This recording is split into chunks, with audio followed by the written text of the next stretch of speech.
اگلا سوال ہے، میرے ساتھ اکثر اوقات ایسا ہوتا ہے کہ جب میں نماز پڑھتا ہوں تو 1 یا 2 رکعتوں کے بعد شیطان مجھے شک میں ڈال دیتا ہے کہ تم نے اتنی رکعتیں پڑھی ہیں نہ کہ اتنی، اور یوں مجھے ہر نماز کے اینڈ پر سجدہ سہو کرنا پڑتا ہے۔ پلیز مجھے اس آزمائش سے نکلنے کا طریقہ بتا دیں، شکریہ۔ طریقہ بھی آپ کو بتاتے ہیں، اور پہلی بات یہ یاد رکھیے گا، اگر کسی کو نماز میں کوئی وہم ہوا ہے نا تو سجدہ صاف کرنے سے اس کی نماز نہیں ہو جائے گی، کیونکہ بخاری مسلم میں الفاظ ہیں، نبی علیہ السلام نے فرمایا کہ شیطان جو ہے نا وہ جب تم نماز پڑھتے ہو تو آ کے تمہیں وسوسے دلاتا ہے، حتیٰ کہ تمہیں یہ بھول جاتا ہے کہ تم نے کتنی رکعتیں پڑھی اور کتنی نہیں۔ تو اس میں آگے الفاظ ہیں، نبی علیہ السلام نے فرمایا کہ تم یقین پر بنیاد رکھو اور اینڈ پہ 2 سجدے کر لو۔ تو یقین پہ کیسے بنیاد ہوگی؟ اگر مجھے یہ شک پڑ جائے کہ میں نے 3 پڑھی ہے یا 4، تو یقین کس کا ہے؟ 3 کا۔ 3 یا 4 میں جب شک پڑا تو یہ تو نہیں کہ میں نے 2 پڑھی ہوگی، 3 کا ہو گیا نا۔ تو آپ یہ سمجھے میں نے 3 پڑھی ہیں۔ بخاری مسلم کے الفاظ ہیں، اگر تم نے نماز جتنی شیطان نے تمہیں یعنی جو وسوسہ دلایا ہے وہ وسوسہ ہی تھا، تو یہ تمہارے جو اینڈ پہ تم ایسا کرو گے، اینڈ پہ 2 سجدے کر لو سہو کے، وہ تمہاری پوری نماز کو جفت کر دیں گے۔ اگر تم نے 4 کی بجائے 5 پڑھ لیجیے، اور اگر آپ نے 4 پڑھے تھے تو یہ 2 سجدے شیطان کو ذلیل کر دیں گے۔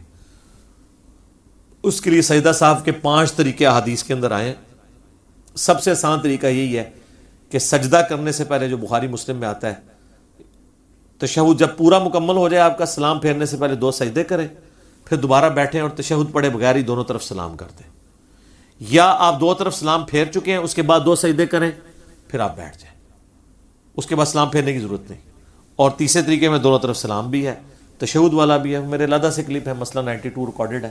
سب سے آسان طریقہ یہ ہے کہ آپ نے سلام پھیرنے سے پہلے 2 سجدے کرنے اور پھر بیٹھ کے ساتھ ہی دائیں بائیں سلام پھیر دینا ہے، تو آپ کی نماز ہو جائے گی۔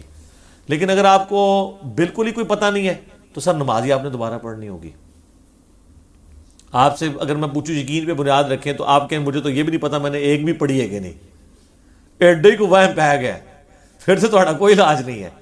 اچھا لیکن ہمارے پاس اس کا بھی علاج ہے، لو جی پھر اے بھی علاج لے لو۔ میرے سے نا ایک دفعہ ایک بندے نے کہا جی میں رکھتے بھول جاتا ہوں، بڑی کوشش کی ہے، اور کہتا ہے ہر نماز میں بھولتا ہوں۔ میں نے کہا کوئی مسئلہ نہیں ہے، میرے پاس ٹوٹکا ہے۔ کہتا کیا؟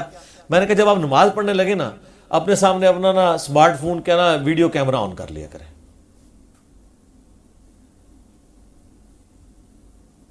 جب آپ کیمرہ آن کریں گے تو جب آپ نماز پڑھ رہے ہیں تو آپ کی ویڈیو بن رہی ہے۔ تو میں نے کہا جب آپ کو جیسے ہی جس نماز میں شک پڑے نا، آپ نے نماز کو تو ادھر ہی چھوڑنا ہے، کیمرہ لا کے چیک کرنا ہے، تو آپ کو 2-3 بار پتہ چلے گا کہ تو آپ کو خالی وسوسہ دلاتا ہے، وہ کیمرہ تو بتا رہا ہے کہ آپ نے نماز صحیح پڑھی ہے۔ اور جناب انہیں کیمرہ لایا، انہوں نے نماز بھول گئی۔ جب کیمرہ چل رہا تھا نا تو اب اس کو کانفیڈنس تھا کہ میں صحیح پڑھ رہا ہوں، تو شیطان ہی ہنس گیا کیمرے دی وجہ سے۔ یہ میں آپ کو بالکل صحیح طریقہ بتا رہا ہوں، جینون۔ جس کو شک پڑتا ہے نا وہ سامنے کیمرہ لگا کے نا نماز پڑھے، بعد میں وہ کاؤنٹر چیک کر سکتا ہے نا۔ اس دوران وہ 3 یا 4 میں شک پڑا تو وہ کہ میں نے 3 پڑھی ہیں، 4 پوری کر کے یا وہ 5 بھی ہوگی، سجدہ صاف کر لے گا، نماز ہو جائے گی۔ لیکن بعد میں جب کیمرہ دیکھے گا نا، اور نمبر آف ٹائم جب آپ یہ پرفارم کریں گے تو آپ کو چلے گا شیطان سے آپ کو وسوسہ دلاتا ہے، آپ نماز بالکل ٹھیک پڑھ رہے ہوتے ہیں۔ ایک یہ کیمرے والا طریقہ ہے جدید، ایک مدنی طریقہ۔ ایک اور طریقہ ہے کہ آپ صورتیں فکس کر لیں ہر رکعت کی۔ آپ ہمیشہ 4 رکعتوں میں پہلی رکعت میں قل یا ایھا الکافرون پڑھیں، دوسری میں قل ھو اللہ احد پڑھیں، تیسری میں قل اعوذ برب الفلق پڑھیں، اور چوتھی میں قل اعوذ برب الناس۔ میری یہ روٹین ہے، یہ اللہ کی محبوب ترین صورتیں ہیں، خصوصاً آخری 3 صورتیں تو المعوذات ہیں، اور جو سورہ الکافرون ہے وہ تو شرک سے برات کا اعلان ہے، اس کے تو لادہ فضائل ہیں۔ سر آپ کبھی بھی نہیں بھولیں گے۔ آپ مجھے بتائیں جس نے قل یا ایھا الکافرون پڑھی ہوئی ہے، کوئی ایڈی سیدھی صورت ہے؟ عام مذہب تو یاد ہی نہیں ہوتی ہے، مکس ہو جاتی ہے، قل یا ایھا الکافرون لا اعبد ما تعبدون ولا انتم۔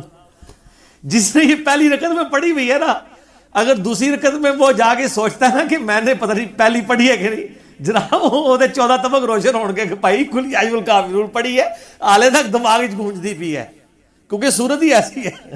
اچھا دوسری میں آپ پڑھیں سورہ اخلاص۔ سورہ اخلاص تو اتنی آسان ہے، جب آپ نے پڑھی ہوگی نا قل ھو اللہ احد، اس سے تو ہمارا شغف ہی ایسا ہے۔ تیسری رکعت میں جا کے نا آپ کے دماغ میں بھی ہوگا یار سورہ اخلاص میں نے پڑھی ہے، ٹھیک ہے. پھر تیسری میں جائیں گے تو قل اعوذ برب الفلق، یہ بھی ایک یونیک صورت ہے.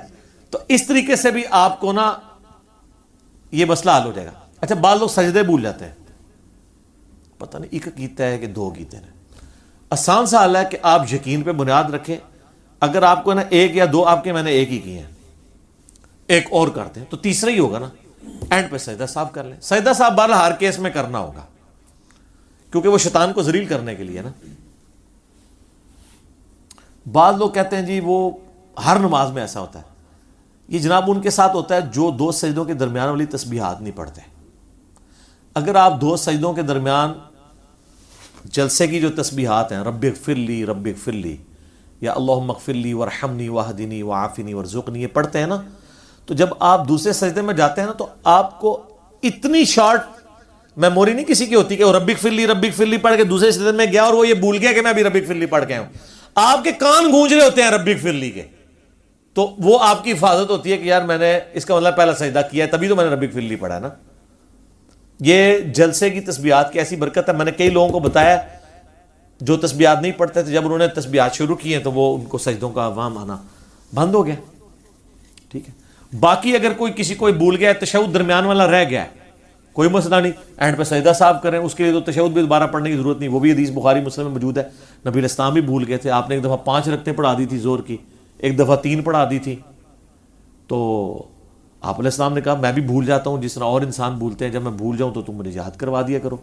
اور بخاری مسلم میں کہ امام کو لقمہ دو، مرد سبحان اللہ کہیں اور عورتیں تصفیق کریں، یہ ہاتھ پہ ہاتھ مار کے. عورت کی آواز کا بھی پردہ ہے.